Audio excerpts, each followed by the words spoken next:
Et si nous allions, Lorraine, en Haute-Garonne? Eh bien, allons-y, Marc. Allez, nous partons avec Arlette à Sainte-Gabelle. Bonjour Arlette. Bonjour.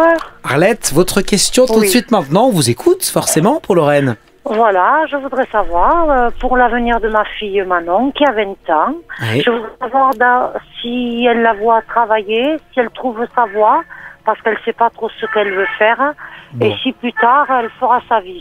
C'est pas facile quand on a 20 ans parfois de savoir ce qu'on veut faire, Lorraine. Voilà, tout à fait. Et oui, puis la vie est longue, et puis il se passe plein de choses, et puis en même temps, c'est tout l'intérêt de la vie. Hein.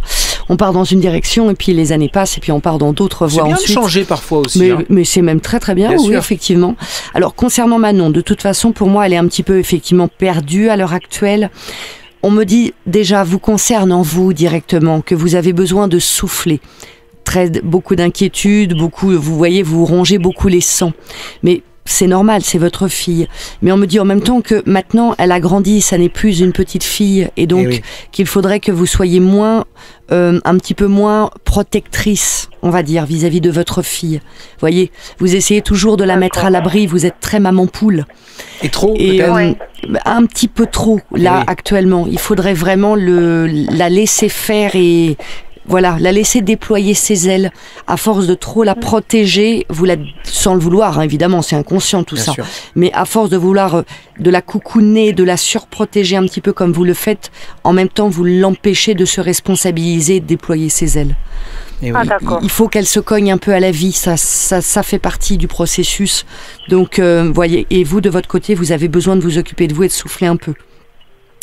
Je m'inquiète aussi parce qu'elle ne sort jamais, elle n'a pas de copains, de copines, puis elle a eu des soucis dans le passé et j'ai peur qu'elle reste seule plus tard. Alors, c'est ça mon angoisse. Je ne peux pas vous dire ce qu'elle sera dans 5 ans, j'en ai pas la moindre idée. Elle sera ce qu'elle aura décidé d'être, hein. On construit son avenir. En revanche, effectivement, la question sentimentale spécifiquement ressort très fortement, c'est-à-dire pour moi aujourd'hui elle est très préoccupée surtout par sa situation sentimentale ou plutôt par sa non-situation sentimentale. C'est vraiment quelque chose qui lui tourne beaucoup en tête à l'heure actuelle. Et j'ai envie de vous dire, elle est beaucoup plus portée sur cette question-là que sur l'aspect du pro.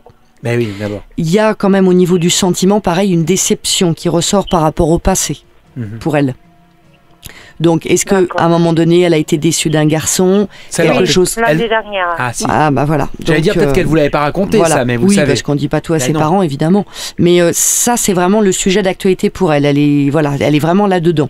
Bien entendu, il va falloir ça là-dessus que ça va être à elle de se prendre en charge là-dessus petit à petit. Au niveau du pro, bien sûr, votre fille, elle est pas bête du tout. Elle est en mesure de faire tout ce qu'elle veut. Ce qu'il y a, c'est qu'il va falloir qu'elle se secoue un petit peu. Au niveau du pro, pour moi, ça va quand même nécessiter de repasser par de la formation.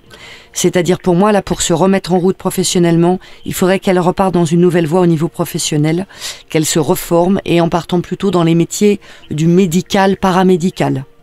Ça peut être tout ce qui est auxiliaire de vie, ça pourrait être aussi infirmière, mais je crains qu'elle soit un petit peu affolée à l'idée des études qui l'attendent. Mais voilà, vraiment dans ce domaine-là. C'est quelqu'un après qui a un bon contact avec les gens, qui peut beaucoup donner, qui peut beaucoup apporter. Médical, paramédical, ça me parle très bien.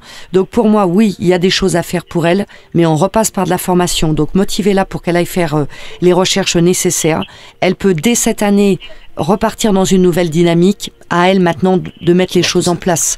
Mais voilà, elle est un petit peu perdue, un peu égarée, mais voilà, donnez-lui des indications, justement montrez-lui que maintenant elle est adulte et que il est temps qu'elle s'envole un petit peu, et puis je pense que ça sera pas si compliqué que ça, mais on repasse par de la formation, on part dans une nouvelle voie, parce que pour moi, dans ce qu'elle faisait, on est un peu dans une voie de garage. Bon, et vous Arlette, vous êtes où en ce moment? On entend beaucoup de bruit derrière.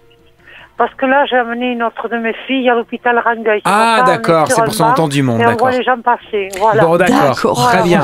Très bien. En tout cas, prenez bien soin de vous, surtout, et puis tenez-nous au courant, ce sera avec grand plaisir. Merci à vous en tout cas. Merci Arlette. Sainte-Gabelle, Arlette avec nous, et vous aussi, vous êtes les bienvenus avec Lorraine Baldassara.